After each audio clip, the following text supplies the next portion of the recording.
Maktabda futbol loyihasida ishtirok etayotgan Andijon shahar 11-umumta'lim maktabi futbol to'garagining ish faoliyatini ko'zdan kechirgani keldik.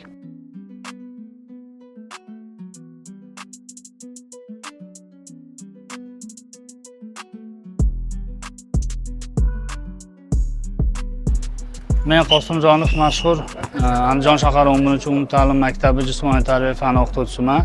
Mana bizning maktabimizda 2025-2026 o'quv yillarida tashkil qilingan sportning futbol turi bo'yicha to'garak tashkil qilganmiz va bu to'garagimizda hozirda 36 nafar yosh sportchilar qatnashib kelyapti.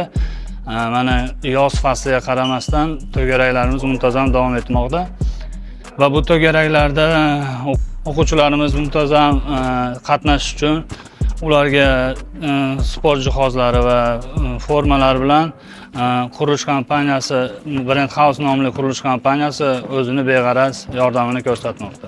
Va bundan tashqari Andijon futbol assotsiatsiyasi tomonidan har xil jihozlar, ya'ni to'plar bilan ta'minlanib kelmoqda va ular bizga bergan e'tiborni biz chetda qoldirmasdan kelajakda yaxshi natijalar ko'rsatishga harakat qilamiz.